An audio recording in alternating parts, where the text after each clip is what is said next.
Pomaže Bog. Hvaljen Isus i Marija. Ćao Bog.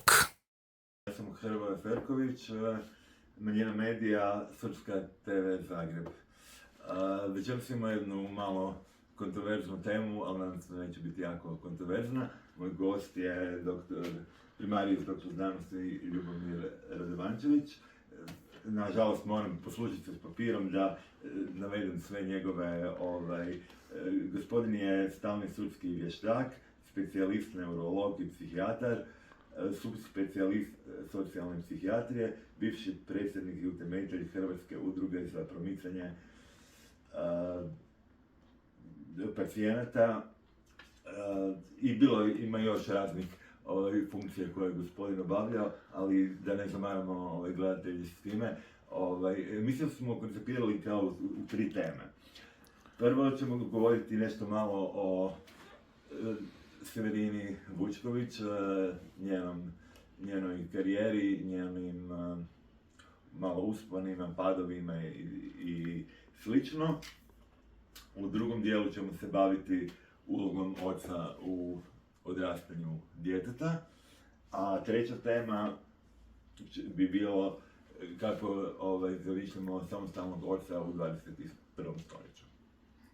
Pa da krenemo s prvom temom, Severina Vučković.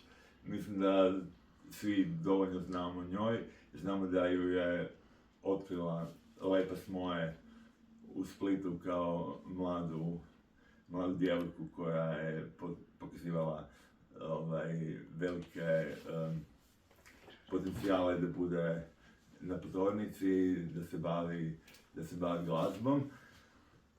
Počela je kao pjevačica sa dalmatinskim pjesmama, kasnije se prebacila u dance vode, koliko se sjećamo. Onda bilo je tu nekoliko pokušaja nekakvih rock albuma u stilu Cranberriesa, malo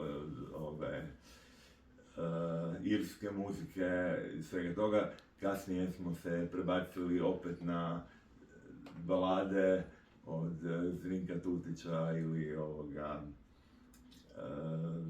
Đorđa Novkovića, da bi na kraju sad Severina završila u danas vrlo popularnom trepu koji se dosta sluša po cijelom, kako kažu, regionu, dakle svim državama bivše Jugoslavije, a i Bugarska, Rumunjska i sve ove zemlje koje okružuju bivšu Jugoslaviju. Ja mislim da bi bilo to dosta o Severini i njenoj karijeri, jer mislim da se iz medija i iz ostalih članaka koje se objavljuju po društvenim mrežama svi znate dovoljno o Severini, tako da nećemo ulaziti u privatne sfere, u privatni život, time se ne bavimo i mislim da nikad ni nećemo. To nije namjera naše televizije, namjera je da damo jednu objektivnu sliku i objektivan uvid u cijelu situaciju. Pa da pređemo na drugu temu, samohrani otac u 21. stoljeću. Primarijus, kako vi to vidite? Samohrani otac u 21. stoljeću, to je rijetko se čula ta sintagma samohrani otac. Uglavnom se čuje samohrana majka. Međutim, samohrani otac i općenito uloga oca u obitelji je veoma značajna. Do 3. godine uloga majke, ali i prije 3. godine otac sudjeluje u odgoju djeteta. A naročito nakon 3. godine, a naročito kod muškog djeteta. Dijete treba imati oca. Otac je funkcionalna uloga, nezamjenjiva uloga u životu djeteta. Drugo je kad dijete ima maćehu ili kad ima očuha koji, poznato je, ne mogu voljeti tuđe dijete. Zato je važno da bude biološki otac onaj koji odgaja dijete. Već prije 3. godine otac treba pomoći kod kupanja, kod mijenjanja pelena, povoja djeteta, hranjenja djeteta, a ne samo majka.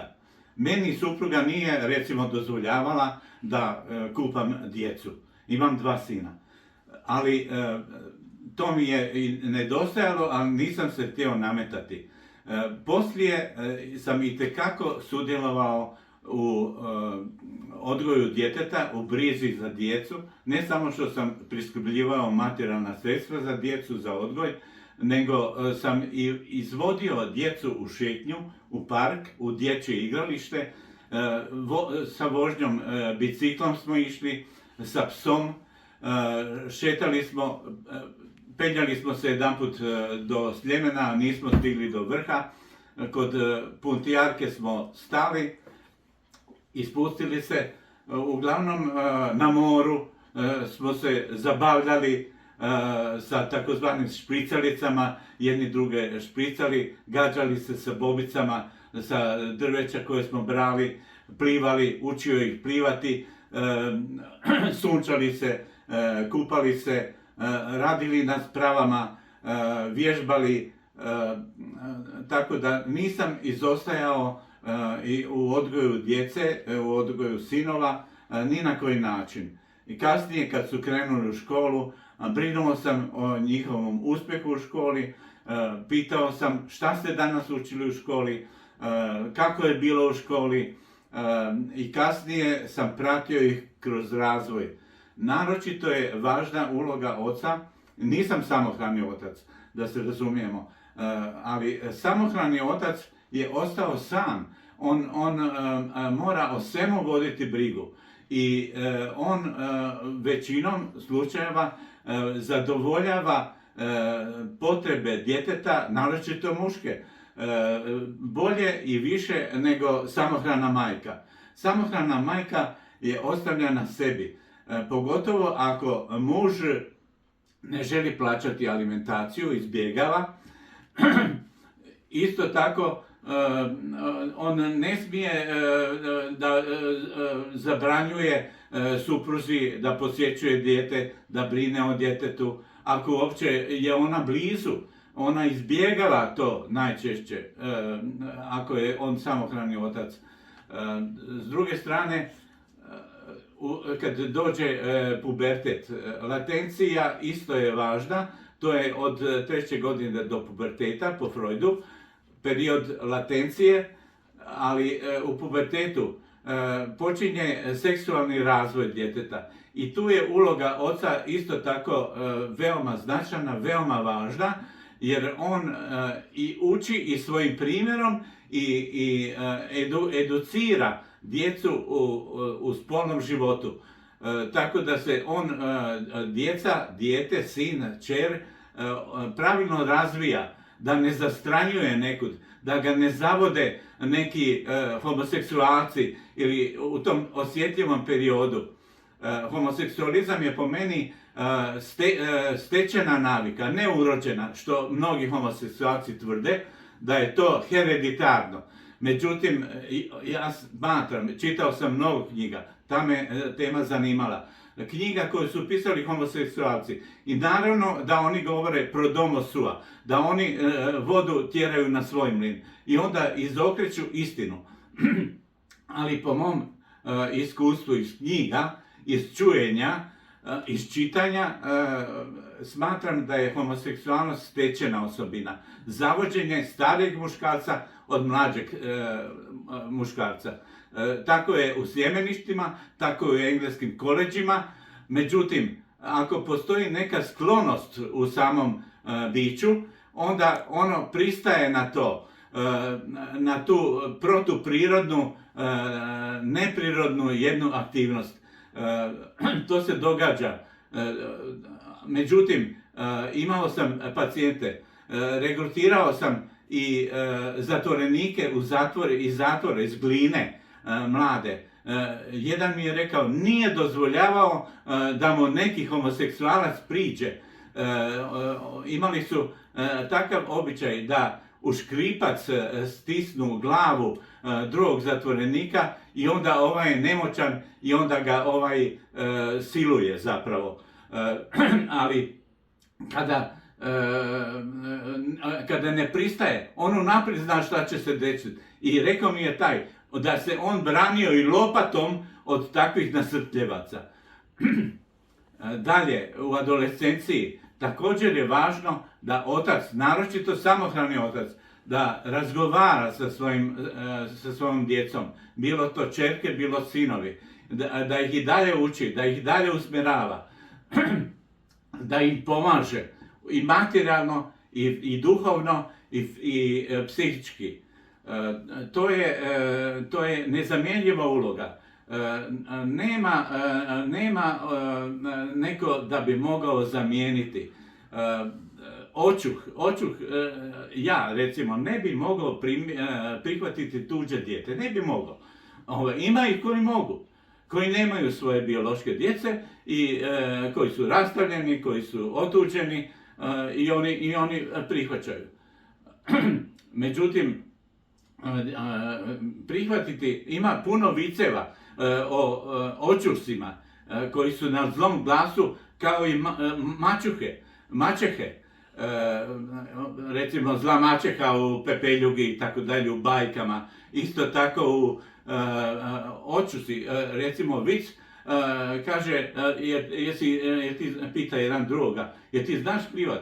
Pa kaže, naučio sam. Pa kako si naučio? Pa kaže, kad sam se odvezao iz vreće što me očuh bacio u rijeku, pa sam isplivao. To je, na taj način,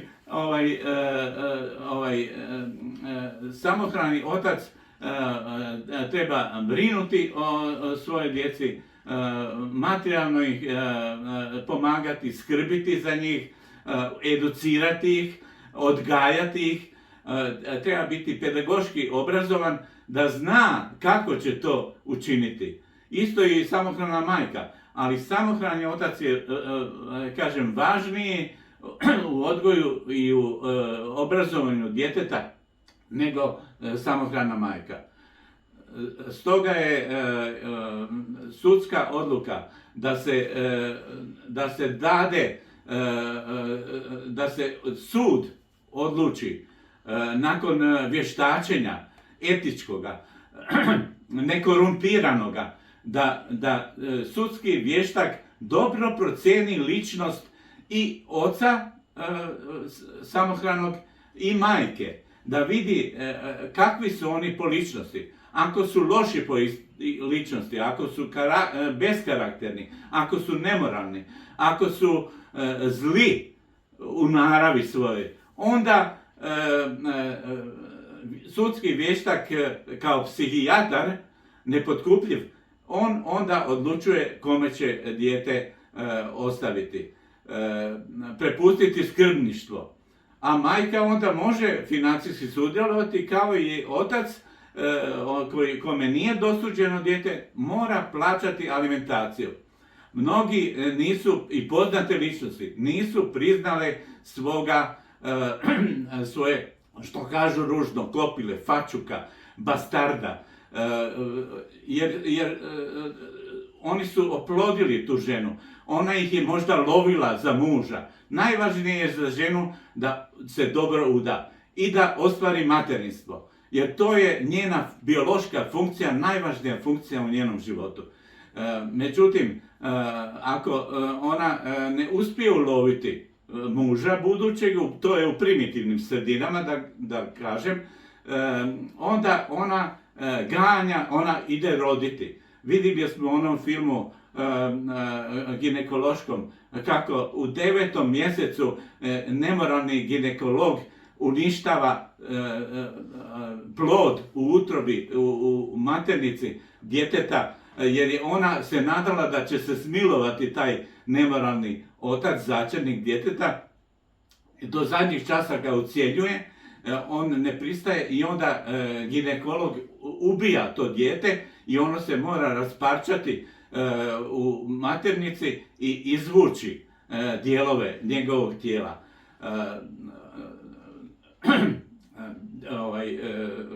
Žena ucjenjuje muža, ako on ne pristaje, onda ona ili rodi neželjeno, ili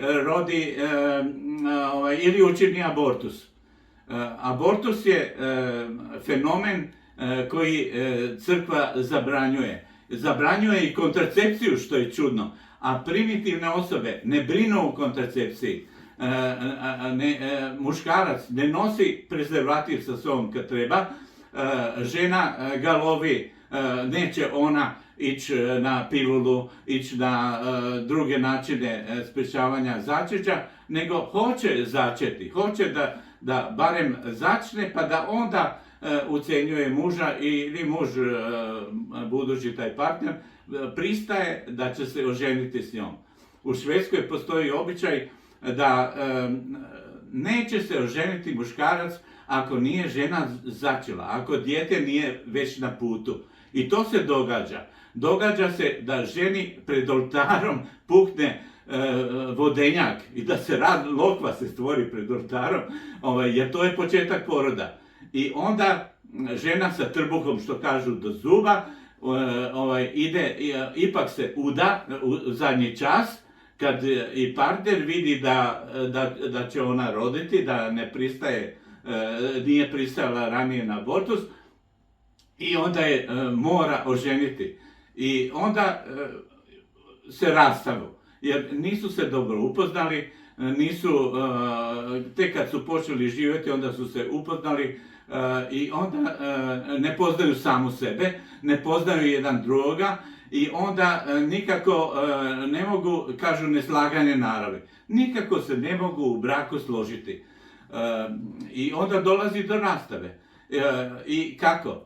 Imaju dijete. I sad ili muž odbija alimentaciju, ili žena ucenjuje i dalje muža ili partnera, ako se nije oženio, za materijalnu pomoć, za alimentaciju, i onda postaje samohrana majka, odnosno samohrani otac, ako sud dodijeli dijete ocu.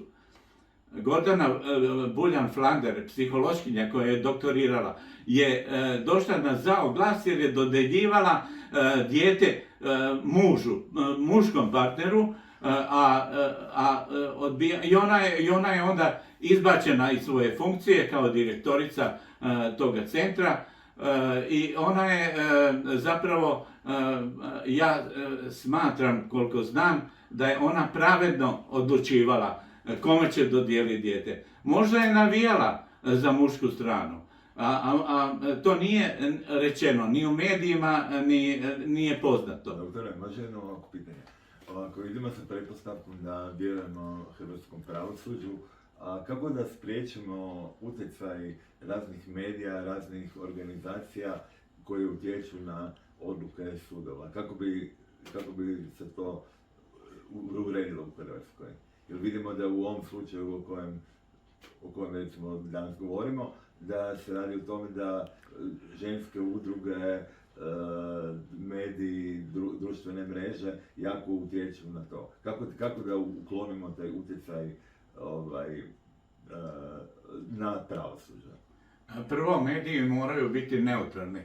Naročito istraživačko novinarstvo ne smiju biti korumpirani, ne smiju primati novinari mito, ne smiju jednostavno da budu pripadnici nekih lobija, bilo homoseksualnog, bilo crkvenog, bilo kojeg drugog, i da oni onda nepravedno, neetički, nemoralno pišu u novinama. A to čita velika publika i sluša preko elektronskih medija i vjeruju novinarima. Ako su novinari pošteni, nekorumpirani, onda oni objektivno, nesubjektivno odlučuju i pišu o fenomenima o kojima sad govorimo.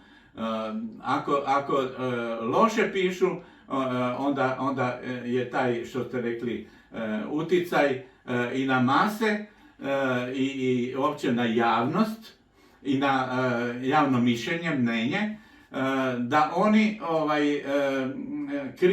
krivo dobiju utiske, dojmove, impresije, i onda se formira tako jedno loše mišljenje o ovome onome. A pravosuđe je tu da bude pošteno, etički, moralno, da po svim zakonima, ni po babu ni po stričevima, odlučuje kome će dodijeliti dijete. A psihijatar mora biti pravi psihijatar.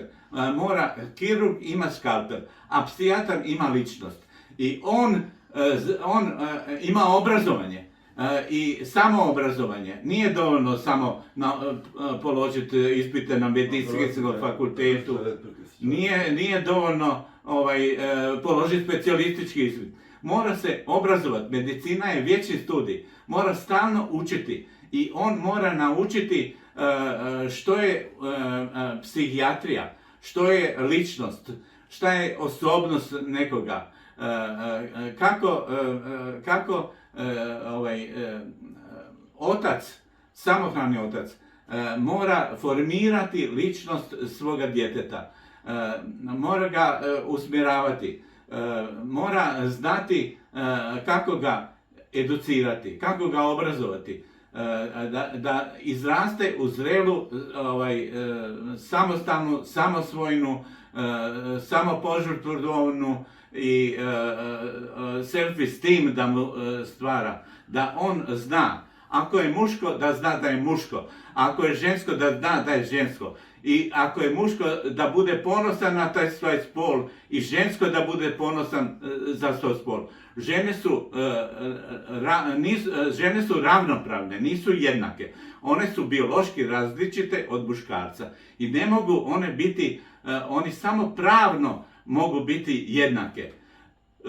Žene trebaju biti plaćene kao i muškarci za isti posao, a ne da budu, što je običaj, što je svuda, naročito u kapitalizmu, da je žena potplaćena, što nije u redu. Međutim, zato se javlja feminizam, zato se od sufražetkinja, u doba moga djeda, sufražetkinje su se počele boriti za ženska prava. Klara Zetkin i povezano sa komunizmom, sa socijalizmom. Zatim, feminizam je u redu, međutim ekstremi ne valjaju. Da kažu, ženi je potreban muškarac kao ribi bicikl. To je glupost, to je nemoguće. Svakoj ženi je potreban muškarac i muškarcu žena. To se zna, to je u redu. Međutim, ako ne pripada, nema identitet svoga spola, već u formiranju u djetetu, radikalni feminizam ili rodna ideologija tvrde da ne postoji spol. Postoji on i ona i ono, nikako ono. Ide sve više taj pravac uniseksa. Na pravnom fakultetu nema muški i ženski klozet, nego je zajednički. I te pojave da žene nastoje biti muškarci, da mokre kao muškarci stojeći. I čak su neke sprave neki izmislili da žene mogu na pisuaru mokriti kao muškarci, što je totalno glupo, što nije zaživjelo. Ja ne vjerujem da je zaživjelo. Isto tako, s druge strane, u jednom WC-u jedne sekte sam vidio sjednite kad mokrite, da ne popišaju sa strane, onda muškarac mora sjesti da bi mokrio, kao žena, što je apsurd. Stari muškarci nemaju ulaza, pa im se desi da pomokre malo izvan školjke. Isto tako, jedna toalet frau, što u Zagrebu kažu, a u Srbiji, u Beogradu kažu baba Sera, je napisala iznad pesuara: primakni se, nije ti toliki, jer ona onda mora onaj mokraću sa strane brisati svaki čas.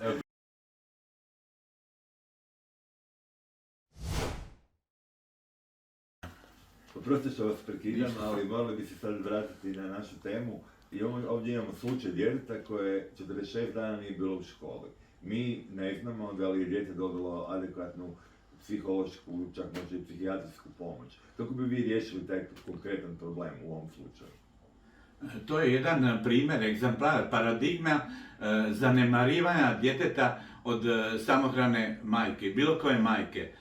Da ne brine o djetetu, o njegovom školovanju, o njegovim dužnostima, obavezama, ona ga zanemaruje, ne pruža mu skrb ni psihološku, a možda ni materijalnu kad je takva, ili je alkoholičarka, ili je narkomanka, ili je loš karakter, bez etičkih principa, i ona dozvoljava da dijete ne šalje u školu.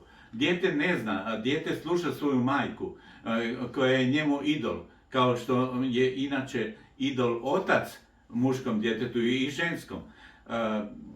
Tako da ona nikako u tom slučaju ne može biti moralna i treba biti odgovorna. I trebaju i punitivno, sankcionirano joj treba pristupiti to. I sada se opet vratimo na temu koju smo počeli već i u drugoj temi. Znači, to je uloga oca u odrastanju djeteta. Znači, vi vidite, možete ponovno ponoviti svoje stavove da stvarno dijete treba oca, jer u ovom slučaju, koliko vidimo, svi isključuju iz cijele te jednadžbe, isključuje se otac kod on ne postoji, kod da njegova obitelj ne postoji, kod da ne želi sudjelovati u odgoju djeteta, a mislim da i na to ima pravo. Mislim. Uloga oca je neophodna za razvoj djeteta, za edukaciju djeteta. On je taj koji formira, uz majku naravno, formira ličnost djeteta, da formira njegov identitet, naročito njegov spolni identitet, da u oca se sin ugleda kakav da on bude čovjek i ćerka, žensko dijete, se ugleda u oca kao i majku. I sin se ugleda u majku. Jer po Jungu, Gustavu Karlu Jungu, postoji animus i anima. U svakom od nas postoje jedan manji dio u muškarcu, anima, a jedan manji dio u žene, animus. Mi smo po onom starom mitu dvospolci, dvolečna životinja, da nas je Bog neki grčki razdvojio i od tada stalno tražimo jedno drugo. I postoje polovi, i spolovi, postoji muški i ženski spol, postoji plus i minus i u elektrici i svuda. Negativno privlači muško i muško privlači žensko. Postoji atrakcija međusobna i to je nešto najljepše što postoji. I muški potomak, muško dijete treba se ugledati na oca da stegne taj svoj identitet, a ne da ne zna šta je, da li je muško, da li je žensko, što bi voljeli rodna ideologija. Ona je u redu, to je društveni aspekt spolnosti. Međutim, i feministice pretjeruju u tome. Nije dobro da se muško odvaja od ženskog, da može postojati samohrana majka, a mora nekada, i samohrani otac. Jer tako se dogodilo. Oni su se rastavili i nisu mogli zajedno živjeti, nisu se upoznali. Najvažnije je upoznati samog sebe, što je napisano na frondonu Apolonog hrama u Delfima. Gnoti se auton, upoznaj samog sebe. Ako ne poznaš sebe, ne možeš poznati ni drugoga. Naročito psihijatar treba poznavati sebe da bi mogao druge liječiti, da bi mogao razumjeti druge, da bi znao slušati drugoga i da se stvori takozvani transfer, da pacijent u psihijatru i u doktoru, općenito liječniku, vidi pomoćnika, da se on liječi za našu ljubav, za ljubav psihijatra, za ljubav doktora. On se liječi za sebe, ali po tom transferu, kad je stvoren transfer, kad je stvorena ljubav, u transferu pacijent poprima, naročito psihijatrijski, poprima ulogu roditelja. Psihijatar, liječnik postane njegov fantazmatski, imaginarni roditelj. I ako je roditelj bio ispravan i pravi, onda uspijeva liječenje.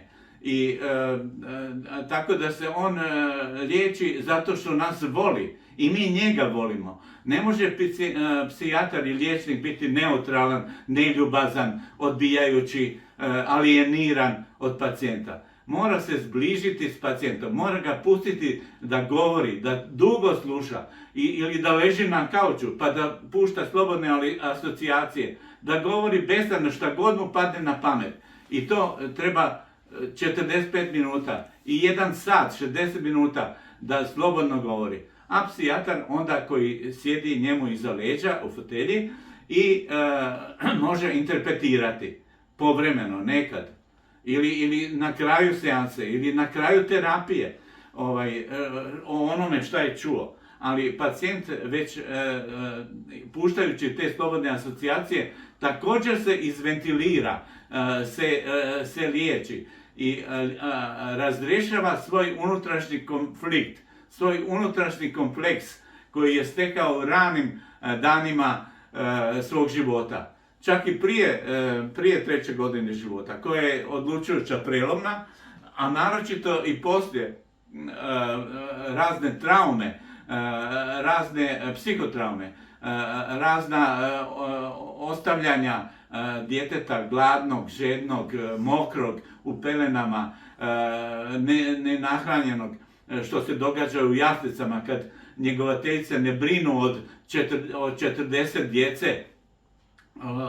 I onda dijete stvori impresiju o sebi, ja sam loš. I onda kad tako dugo traje i kad prirodne sile u čovjeku, sile zdravlja, ne uspiju savladati te rane traume, onda trauma ostaje u podsvijesti, u nesvjesnom i ona onda tamo ne miruje, ona tamo rovari. Ona služi kao đubrište, kao smeće, kao gnojivo za neki kompleks koji onda izrasta u svjesno kao simptom.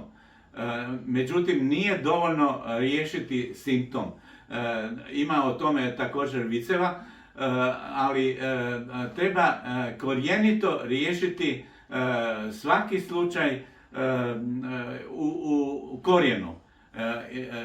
Razriješiti unutrašnji kompleks da više ne muči neurotski, ne psihotski, da muči čovjeka.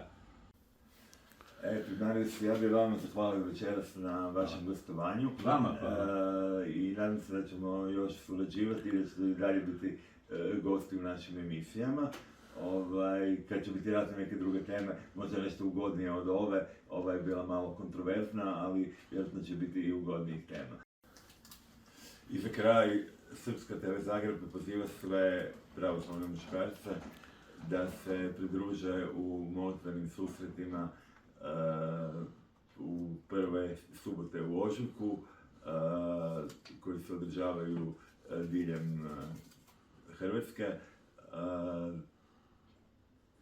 u molitvi i da završimo cijelu priču sa našim sloganom Promijenimo priču zajedno.